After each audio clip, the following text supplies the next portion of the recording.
ہم تو ایسے لوگ ہیں، ہم کہتے ہیں انبیاء کو، اولیاء کو، صدیقین کو، شہداء کو اللہ کی ذات کا حصہ نہ بناؤ، یہی کہتے ہیں نا؟ یہ ساری مخلوق کو اللہ کی ذات کا حصہ کہتے ہیں، ساری مخلوق کو ہی، ہر چیز ہی اللہ، نعوذ باللہ، ہر چیز میں اللہ، ہر چیز ہی اللہ، اور دوسرا انکار کرنے پہ آیا اللہ۔ کیسے کیسے باطل فلسفے! بتائیے، ہمارا مقدمہ تو میرے بریلوی بھائیوں آپ کے سامنے یہ تھا، اور یہ بات بھی آج سمجھ لیجیے، اور یہ سمجھنا بھی ضروری ہے، پہلے بھی ایک بار آپ کے سامنے یہ بات رکھ چکا ہوں۔ ہمارا بریلویوں کے ساتھ جو اختلاف ہے بہت بڑا، ایک حقیقت میں جائزہ لینا چاہیے تعصب کے بغیر، مجھے بھی آپ کو بھی۔ اللہ کی قسم، بریلوی بھی اگر نبی کریم صلی اللہ علیہ وسلم کو نور کہتے ہیں نا، تو معاذ اللہ توہین کی وجہ سے نہیں کہتے، محبت کی وجہ سے کہتے ہیں۔ سچی بات کہنی چاہیے، عقیدت اور احترام کی وجہ سے کہتے ہیں۔ وہ اس کے اندر مبالغہ کرتے ہیں، وہ سمجھتے ہیں کہ نور شاید بشر سے افضل ہے، محبت ہے اپنی طرف سے، لیکن محبت بھی اگر قرآن و سنت کے مطابق نہ ہو، ڈائریکشن ٹھیک نہ ہو، کس قدر غلطی اور خطرے کا سودا ہے۔ میں اور آپ نبی کریم صلی اللہ علیہ وسلم کو جو بشر کہتے ہیں نا، اللہ کی قسم صرف اس وجہ سے کہتے ہیں، ہم سمجھتے ہیں کہ بشر نور سے افضل ہے، یہ بھی محبت اور عقیدت کی وجہ ہے، ان کی بھی محبت اور عقیدت ہے۔ لیکن آئیے اس محبت اور عقیدت کو ذرا قرآن پاک کے اوپر تولیے۔ لَقَدْ خَلَقْنَا الْإِنسَانَ فِي أَحْسَنِ تَقْوِيمٍ۔ بتائیے، اللہ رب العزت خود نہیں کہہ رہا مخلوقات میں سے میں نے سب سے افضل، سب سے اشرف اگر کسی کو بنایا تو آدم کو بنایا؟ وَلَقَدْ كَرَّمْنَا بَنِي آدم، اللہ نہیں کہہ رہا؟ آدم کو فضیلت دی جمیع مخلوقات کے اوپر۔ جتنی نورانی مخلوق، جب آدم کو پیدا کیا، نورانی مخلوق موجود نہیں تھی؟ موجود تھی۔ فرشتے موجود نہیں تھے؟ فرشتوں کے سردار جبریل امین بھی موجود تھے۔ آدم کو پیدا کیا، ساری نورانی مخلوقات کو کیا حکم ہوا؟ آدم کو سجدہ کر دو۔ اللہ معاف کرے، عبادت کا سجدہ تھا؟ نہیں، کس چیز کا سجدہ تھا بتائیے؟ اللہ کی قسم میرے بریلوی بھائی اس بات کے اوپر غور کریں، آدم کو جو سجدہ فرشتوں نے کیا، رسولوں نے، فرشتوں میں سے رسول بھی ہیں، جبریل امین نے کیا۔ بتائیے کتنی بڑی شخصیت ہے، کتنی بڑی ہستی ہے نورانی مخلوقات میں۔ اس وقت جبریل امین سے افضل کون ہو سکتا تھا؟ ان کو حکم ہوا سجدہ کرنے کا آدم کو، کیا عبادت کے لیے؟ نہیں، تعظیم کا سجدہ تھا۔ اور تعظیم کا بھی کس معنوں میں؟ یہ جو میں نے مخلوق اب پیدا کی ہے یہ تمام مخلوقات سے افضل ہے، اس لیے اس کو سجدہ کرنا ہے۔ بتائیے یہاں پہ کوئی اعتراض، کوئی آپس میں؟ جب بشر سب سے افضل ہے تو ہمارا عقیدہ یہ ہے کہ نبی محترم کا تعلق بشریت سے ہے۔ ہاں یہ الگ بات ہے کہ ایک عام بشر اور نبی کریم صلی اللہ علیہ وسلم کا کوئی موازنہ نہیں ہے، لیکن جب یہ میرے بھائیوں عقیدہ فلسفہ اپنے بریلوی بھائیوں کو سمجھایا جاتا ہے نا، اور سمجھایا گیا علماء کی طرف سے، جب یہ بریلی کی تحریک ابھری، علماء نے اس کے رد میں لکھا کہ کس باطل فلسفے کی طرف جاتے ہو؟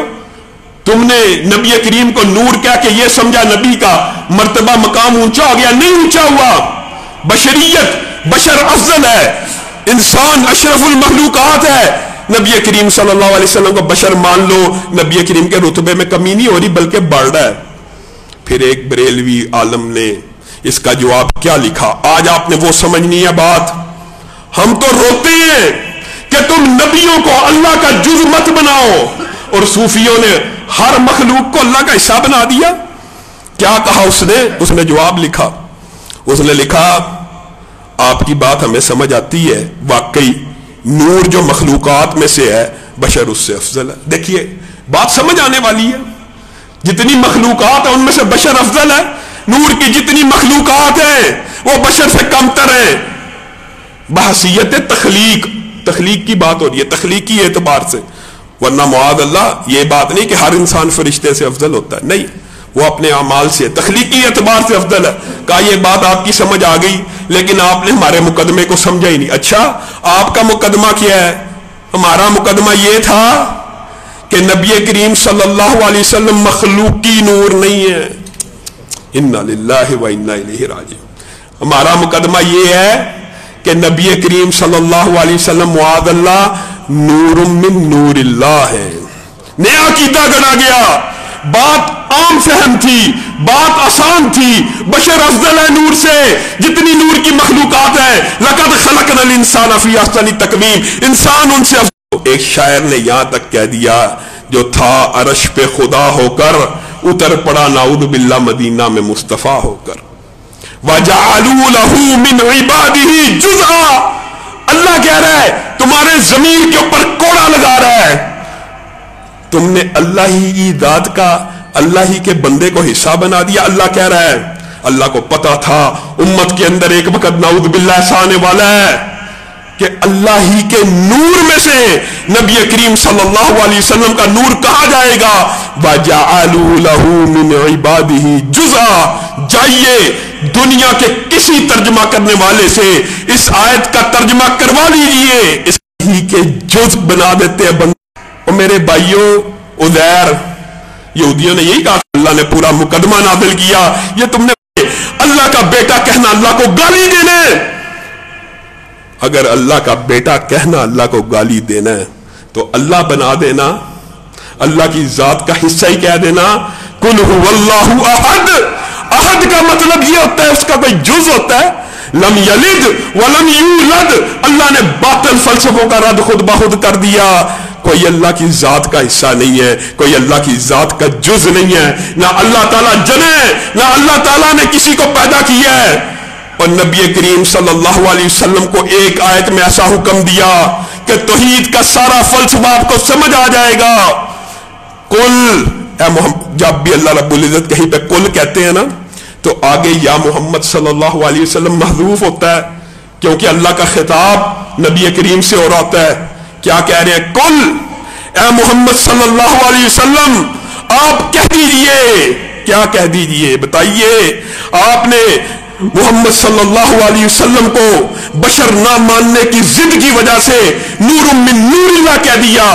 اور اللہ نبی کریم کو کیا کہہ رہا؟ قل, کہہ دیجئے ان کان للرحمن ولد, ان کان للرحمن ولد. اگر اللہ کا جز ہونا تو دور کی بات ہے, اگر اللہ کا کوئی بیٹا ہوتا فَأَنَا أَوَّلُ الْعَابِدِينَ, تو میں محمد صلی اللہ علیہ وسلم اس کی بھی عبادت کرتا. کیوں؟ کیونکہ اللہ کا اگر بیٹا ہوتا تو وہ بھی عبادت کے لائق ہوتا. بات سمجھ آ رہی ہے؟ اللہ کا بیٹا نہیں ہے, لیکن اللہ باطل عقیدے کا فلسفے کا کیسے رد کروا رہا ہے. قل ان کان للرحمن ولد, اگر اللہ رب العزت کسی کو بیٹا بناتے, بیٹا چنتے, یا ان کا کوئی بیٹا ہوتا, فانا اول العابدین, تو میں محمد صلی اللہ علیہ وسلم اس کی بھی عبادت کرتا. آپ نے محمد صلی اللہ علیہ وسلم کو بیٹا بنانا کو دور کی بات انہی کا جز بنا دیا. اگر جز ہیں تو اللہ کی قسم عبادت کے لائق ہیں. بتائیے ایک ذات پوری کی پوری عبادت کے لائق ہوتی ہے کہ نہیں ہوتی؟ ہمارا عقیدہ تو سن لیجئے. ہم تو اللہ رب العزت کی صفات کا, قرآن پاک میں اللہ کی صفات ہیں, اللہ کے خوبصورت نام ہیں, ان کے ذریعے مانگنا جائز ہے. ہم تو کلام اللہ کو, یہ جو قرآن پاک ہے, یہ جو کلام اللہ ہے, اہل سنت کے اندر اور معتزلہ کے اندر اور باطل فرقوں کے مابین ایک بہت بڑا فرق, وہ بھی آپ یاد رکھ لیجئے. کیا ہے؟ اللہ کی قسم ہم کلام اللہ کو اللہ کی مخلوق نہیں سمجھتے. کلام اللہ کو ہم اللہ کی مخلوق نہیں سمجھتے, ہم کلام اللہ کو اللہ کی صفت مانتے ہیں. نعوذ باللہ. اور آپ نے محمد صلی اللہ علیہ وسلم کے بارے میں یہ کہہ دیا نور من نور اللہ, اور ہم کلام اللہ کی قسم کھانا اور کلام اللہ سے تعوذ پکڑنا, اعوذ بکلمۃ اللہ التامات من شر ما خلق, اللہ کے کلمات کی پناہ میں آنا, کیونکہ صفت ہے اس لیے اس کو جائز سمجھتے ہیں. اور اگر کوئی مخلوقات میں سے نعوذ باللہ اللہ ہی ہو تو کیا وہ عبادت کے لائق نہیں ہوگا؟ یہ کہاں سے فلسفہ آیا؟ اللہ رب العزت ان باطل فلسفوں سے, ان باطل نظریات سے ہماری قوم کو, ہمارے بھائیوں کو اچھی طرح آگاہی نصیب فرمائے اور ہمیں اس بات کو سمجھنے کی توفیق عنایت فرمائے.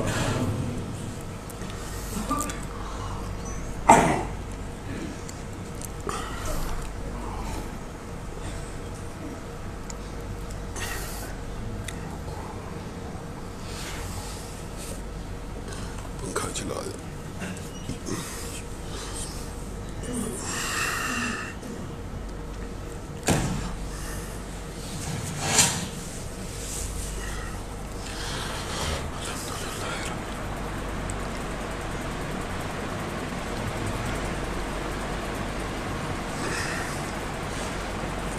إن الحمد لله نحمده ونستعينه ونستغفره ونؤمن به ونتوكل عليه ونعوذ بالله من شرور أنفسنا ومن سيئات أعمالنا من يهده الله فلا مضل له ومن يضلله فلا هادي له وأشهد أن لا إله إلا الله وأشهد أن محمدا عبده ورسوله أما بعد فإن خير الحديث كتاب الله وخير الهدي هدي محمد صلى الله عليه وسلم وشر الأمور محدثاتها وكل محدثة بدعة وكل بدعة ضلالة وكل ضلالة في النار. معزز سامعین گرامی قدر، اگرچہ سیرت ابراہیم کے حوالے سے گفتگو کرنا چاہ رہے ہیں، لیکن بات چونکہ توحید کی اور آیت کی تشریح کی آئی، اس لیے مختصر طور پر توحید کی بعض اقسام کو آپ کے سامنے رکھا. چند ایک باتیں کر کے انشاءاللہ حضرت ابراہیم کی سیرت کی طرف اگلے خطبہ جمعہ میں بڑھیں گے، اور اس کے بعد انشاءاللہ عید کے اندر ان کی سیرت کا وہ واقعہ جس کی وجہ سے قربانی امت کے اوپر فرض ہوئی اس کا ذکر کریں گے. آج آپ کے سامنے یہ جو عشرہ ذی الحجہ شروع ہونے والا ہے، اس کے اندر عبادات کے بہت سے اعمال اللہ رب العزت نے جو فرض کیے ہیں، چند باتیں، چند گزارشات اس حوالے سے کرنا چاہتا ہوں. سب سے پہلی بات، یہ عشرہ ذی الحجہ جمیع سال کے اندر سب سے افضل ایام کا نام ہے، اور قرآن پاک میں مفسرین نے یہ بات کو لکھا ہے کہ والفجر ولیال عشر والشفع والوتر، یہ اصل میں اللہ رب العزت نے ان 10 راتوں کی قسم کھائی ہے عشرہ ذی الحجہ کی، اور اس فجر کی جس سے یہ یکم ذی الحجہ شروع ہو رہا ہے، اور یوم عرفہ کی اور یوم النحر کی. اللہ رب العزت انہی 10 ایام کی راتوں کی، فجر کی، عرفہ کے دن کی، نحر کے دن کی قسمیں کھا کر ان ایام کی حقیقت کو، فضیلت کو آپ کے سامنے رکھنا چاہتا ہے. صرف ایک حدیث بیان کروں گا جس کی بخاری شریف کی حدیث ہے، جس کو سن کر آپ کو سمجھ آ جائے گی کہ اس عشرے کی باقی دنوں پر کیسی فضیلت ہے. نبی کریم صلی اللہ علیہ وسلم نے ارشاد فرمایا، ان 10 دنوں میں کیا جانے والا کوئی نیک عمل، اس کا کوئی عمل دیگر ایام میں مقابلہ نہیں کر سکتا. بات عام فہم انداز میں کہوں تو صحابہ نے پوچھا، کیا جہاد فی سبیل اللہ بھی نہیں؟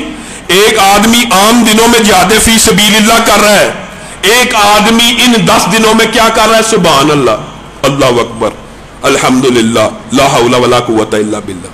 ایگزیکٹ یہ ترجمہ اس بات کا، ایک بندہ میدان جہاد کے اندر لڑائی کر رہا ہے، ایک بندہ گھر بیٹھے سبحان اللہ ہی کہی جا رہا ہے. یہ سبحان اللہ کہنے والا عمل افضل ہے کہ جہاد فی سبیل اللہ والا. نبی کریم صلی اللہ علیہ وسلم نے کہا، مفہوماً بیان کر رہا ہوں، یہ سبحان اللہ کہنا ان دنوں میں زیادہ افضل ہے. ہاں، جہاد فی سبیل اللہ کی ایک قسم نیکی کے چھوٹے سے چھوٹے عمل میں برتری لے جاتی ہے ان 10 دنوں کے اندر. وہ کون سا؟ اگر کوئی بندہ عام دنوں میں جہاد کے لیے نکلے، اپنے مال کے ساتھ، اپنی جان کے ساتھ، اور سارا مال بھی اللہ کے راستے میں دے دے اور اپنی جان بھی قربان کر آئے، پھر یہ بندہ سبحان اللہ کہنے والے سے افضل ہو سکتا ہے، ورنہ نہیں. یہ 10 دن اتنے اہم ہیں. حضرت عبداللہ ابن عمر اور حضرت ابی ہریرہ کیا کرتے تھے پتہ ہے؟ بازاروں میں نکل جاتے تھے، کھلے میدانوں میں نکل جاتے تھے، لوگوں کے گھروں کے آگے جہاں پہ رش ہوتا تھا کیا کرنا شروع کرتے تھے؟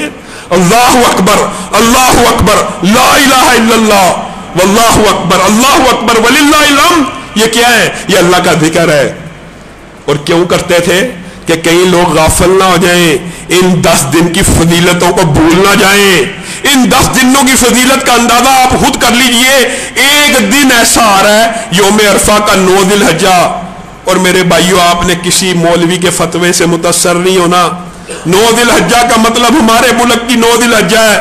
بعض لوگ یہ کہیں گے وہ مقام عرفہ کے اوپر جو مقام عرفہ کا ذکر ہے یعنی 8 ذی الحجہ کا روزہ رکھو. نہیں، اسلام ابدی دین ہے، اسلام ہمیشگی کا دین ہے. بتائیے اس دور کے اندر وقوف عرفہ جس دن ہو رہا ہوتا ہے